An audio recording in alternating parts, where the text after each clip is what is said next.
Oi, gente, tudo bom? Eu sou o Mário e dando sequência aqui a nossos vídeos da apostila de controle 1 em Python, né? Hoje a gente vai falar de lugar das raízes, né? Bom, primeiramente, o que que é o lugar das raízes? O lugar das raízes ele é um gráfico que a gente tem os nossos polos em malha fechada da nossa planta, né? E a gente visualiza esses polos com um ganho variando de zero até infinito, né? A gente vê a variação dos polos ao longo conforme o ganho vai variando, né? Então, como exemplo aqui, a gente vai pegar essa função de transferência, né? Que ela tem no numerador, aí ela é de ordem 3, né? E ela não tem termo independente, né? Então vai ficar S ao cubo, 6S ao quadrado, mais 8S e zero, porque é o termo de ordem independente, né? Só executando célula aqui, porque a gente percebe aqui que o nosso sistema bate com o que a gente fez aqui. Para a gente conseguir plotar o gráfico no lugar das raízes, primeiro a gente precisa definir o nosso ganho de vetores, que vai ser aquele ganho variável, né, que a gente vai usar para construir o gráfico. Aqui a gente fez assim porque a gente consegue ter um controle maior do ganho e a resolução do gráfico fica melhor. No MATLAB não precisa fazer, né? Porque ele já entende ali que o sistema é contínuo e varia o ganho ali no máximo que dá. Aqui, aqui a gente precisa fazer esse passo.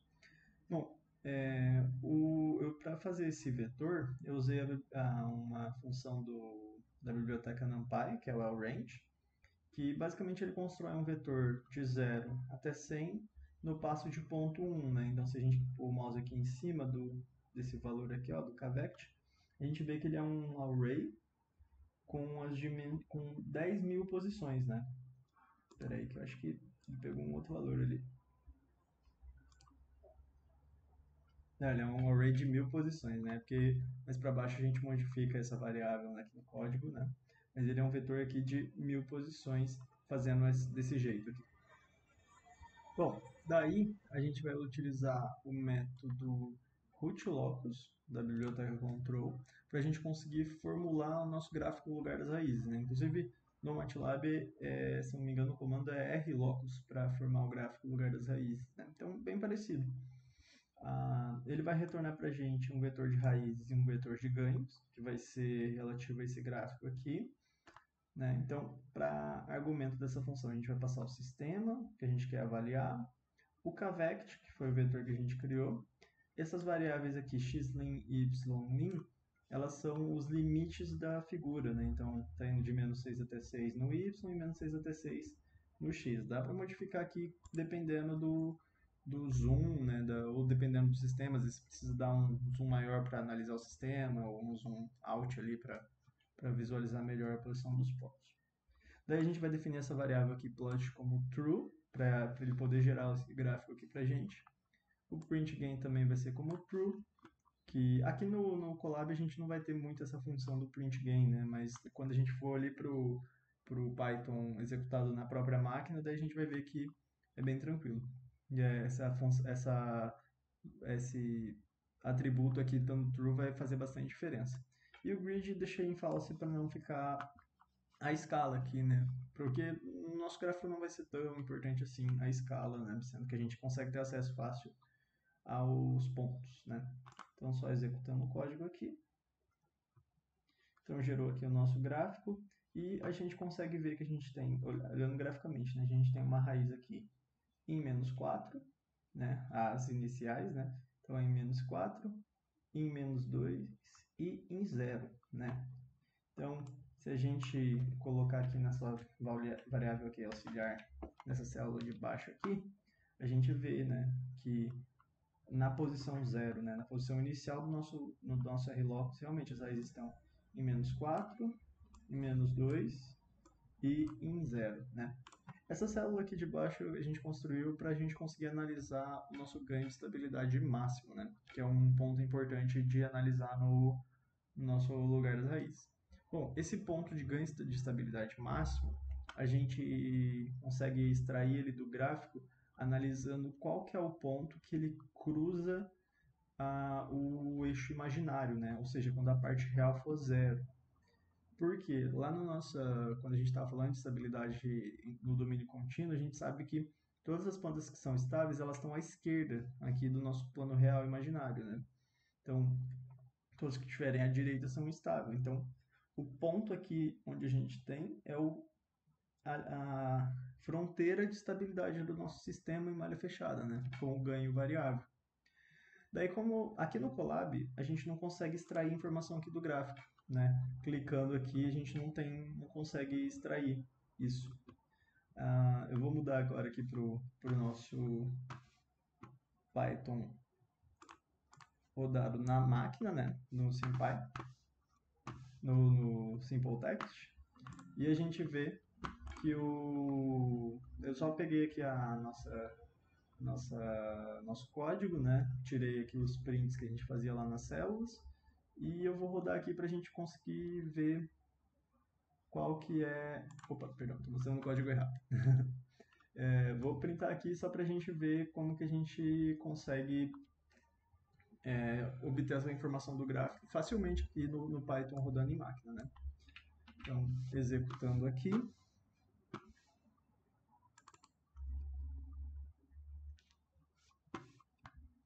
Só um pouquinho que eu já pego aqui a figura.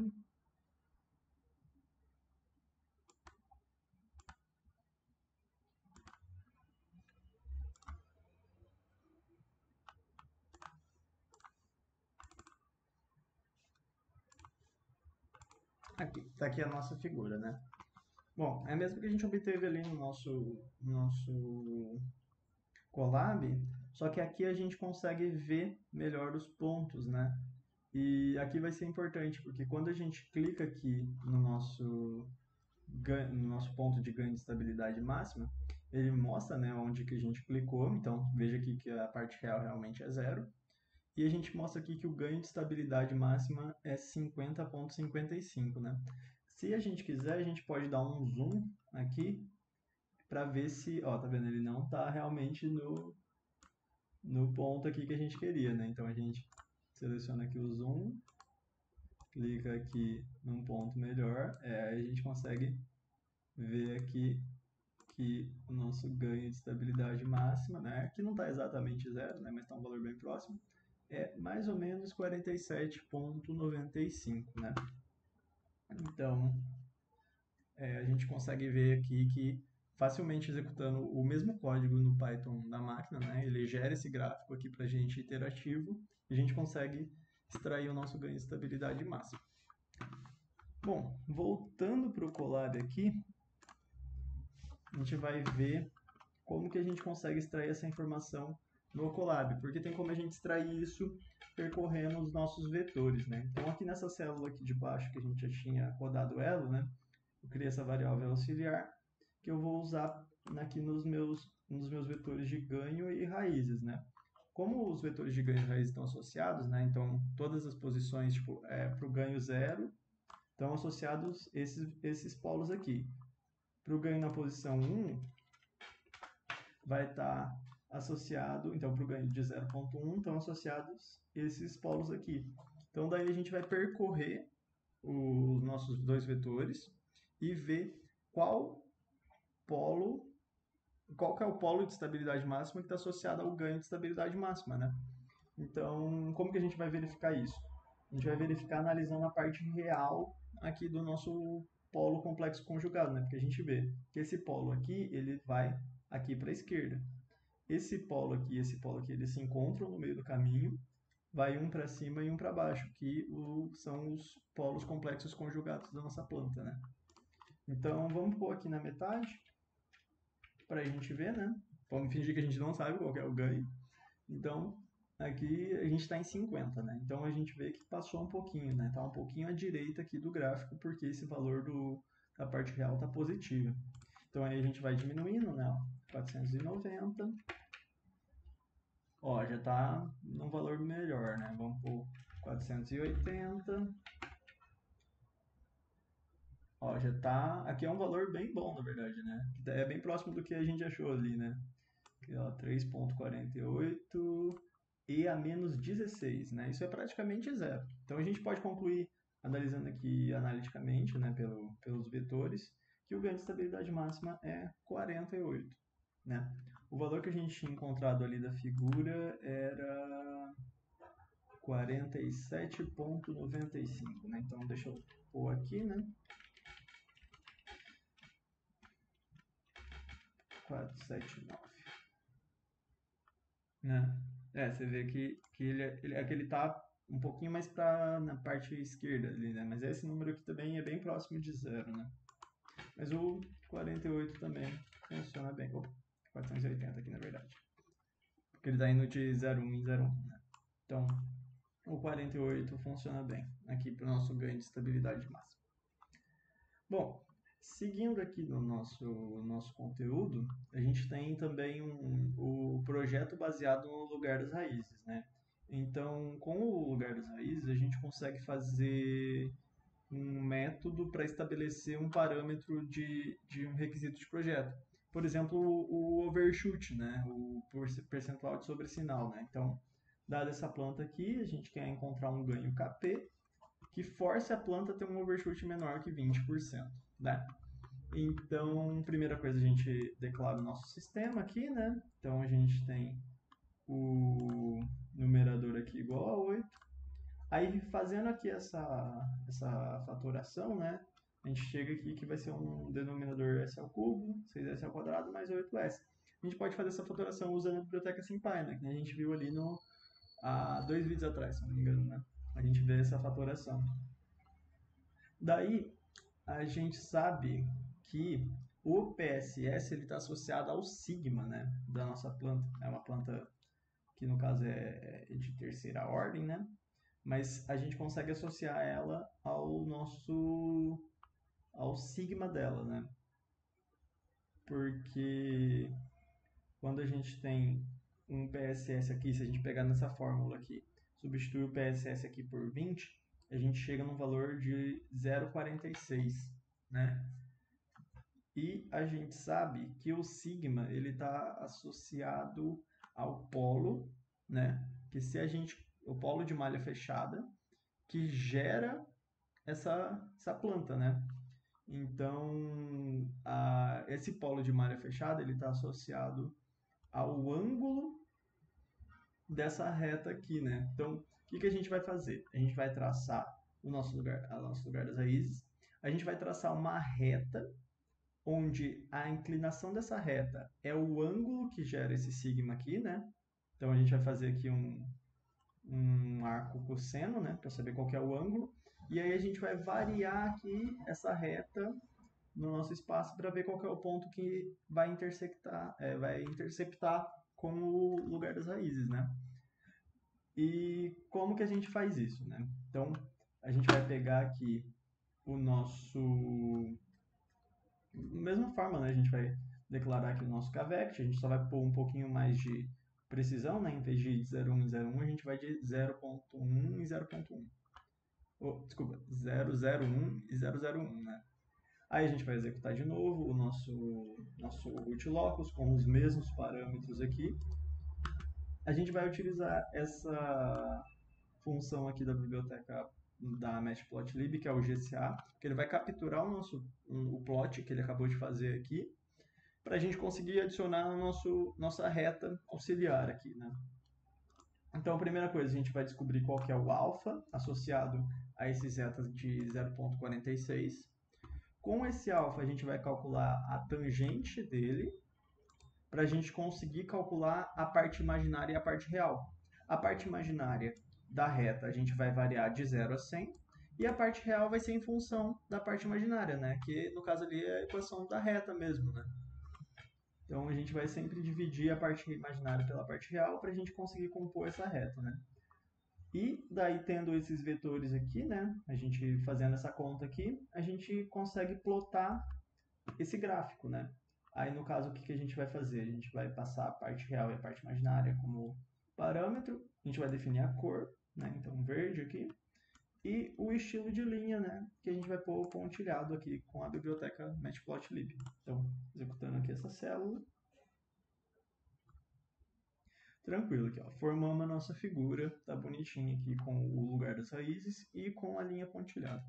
Daí agora a gente tem que saber qual que é o ganho que está associado à intersecção. Então, voltando ali para o nosso Python da máquina, então eu só copiei aqui o meu código, né? Então aqui está a minha função de transferência e aqui onde eu gero a minha figura com o lugar das raízes e com a linha pontilhada, né? Então, executando aqui essa célula, ele vai gerar para a gente um gráfico. Deixa eu só pegar aqui. Bom, tá aí o nosso gráfico, né? Então, se a gente quiser saber qual que é o ponto aqui associado aqui, basta a gente vir aqui, mais ou menos onde ele está na intersecção e clicar. Vamos só dar um zoom aqui para verificar que a gente clicou certo. Não clicou. Vamos clicar certo aqui. Aí, aqui tá bom. Então a gente vê que a posição que a gente clicou é em menos 0,6.48 e 1,25. E o ganho associado aqui é 1,16, mais ou menos, né? 1,16, 1,14, por ali, né? Entre 1,16 e 1,14 ali, né? Ok, então vamos gravar esse número aqui, né? 1,15, né? Vamos gravar esse número. Bom, então a gente já sabe qual que é o ganho aqui, analisando pelo gráfico, né? Agora, fazendo analiticamente ali pelo Colab, o que a gente tem?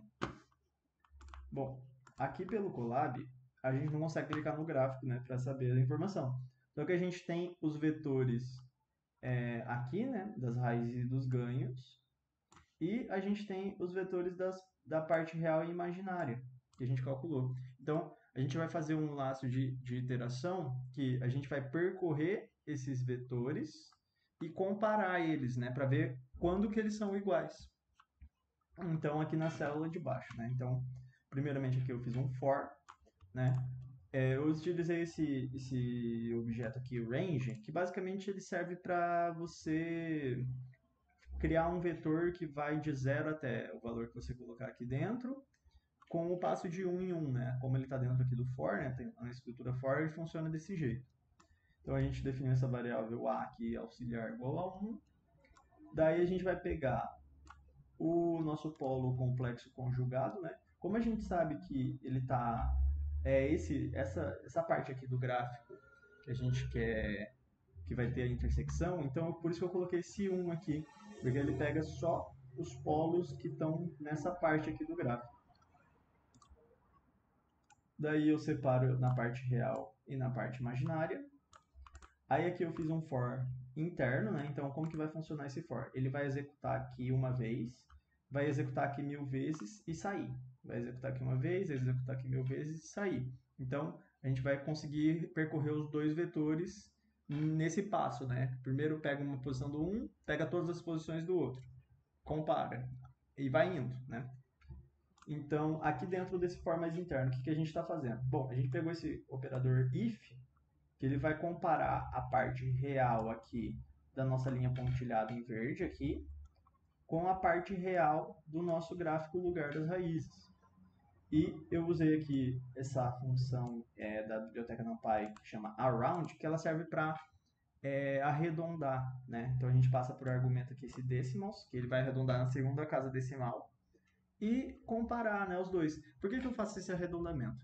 Como a gente construiu os gráficos de formas diferentes, né? O gráfico lugar das raízes ele foi construído lá dentro da biblioteca control, e o gráfico pontilhado aqui, a linha pontilhada, a gente construiu na mão mesmo, né? Fazendo a continha ali da equação da reta.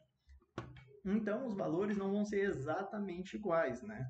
Eles não vão bater precisamente. Então, computacionalmente falando, a gente não consegue igualar os dois. Então, por isso que a gente faz um arredondamento, que daí sim a gente consegue ver onde eles são mais próximos ali. E aqui duas casas decimais pra gente tá de bom tamanho, né? A gente não precisa se preocupar tanto assim com isso. Então a gente vai comparar a parte real em duas casas decimais do gráfico pontilhado com a parte real do gráfico lugar das raízes. Daí eu usei um operador e, né, and, e vou fazer a mesma coisa com a parte imaginária, né? Que daí, fazendo isso, eu vou saber qual que é o ponto que eles são iguais, qual que é o ponto da intersecção, certo? Daí eu mando printar a parte real dos dois, para a gente comparar, para ver quanto que eles são iguais, quão próximos eles são, né? A parte imaginária também. E eu vou printar a posição dos meus vetores, né? Qual que é a posição que eu tenho que pegar no vetor da parte, o vetor do lugar das raízes, e qual que é a posição que eu tenho que pegar no vetor da linha pontilhada, né? Então eu vou executar aqui o meu código. Bom, então eu peguei aqui que vai o ponto de intersecção no gráfico lugar das raízes é 0,367 e aqui é 0,643. Então, né, estão bem próximos aqui. Na parte real, isso, né? Na parte imaginária é 1,23 e 1,233, alguma coisa aí.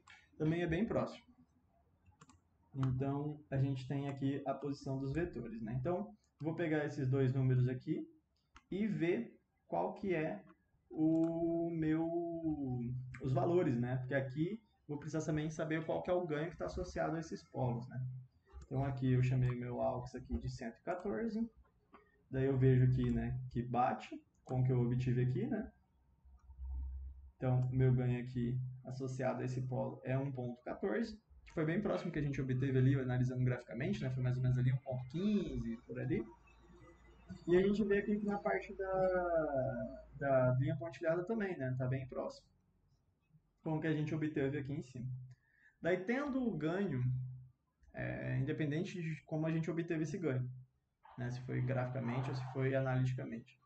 Então, tendo esse ganho, o que a gente vai fazer? A gente vai fazer a função de transferência em malha fechada e avaliar ela para ver se a gente obteve o nosso requisito de projeto. Lembrando que o requisito de projeto é esse aqui, né? PSS menor que 20. Né? Então, vamos executar aqui. Então, aqui basicamente, o que a gente fez? A gente pegou a nossa planta, multiplicou pelo ganho que a gente obteve e fez a função de malha fechada dela. É isso que essa função que faz, esse control.feedback, passando aqui o sistema, ele faz a função em malha fechada. Inclusive, o comando MATLAB também é o próprio feedback. E aqui dentro desse comando feedback, a gente pode adicionar um outro sistema, né? Que se a gente ver aqui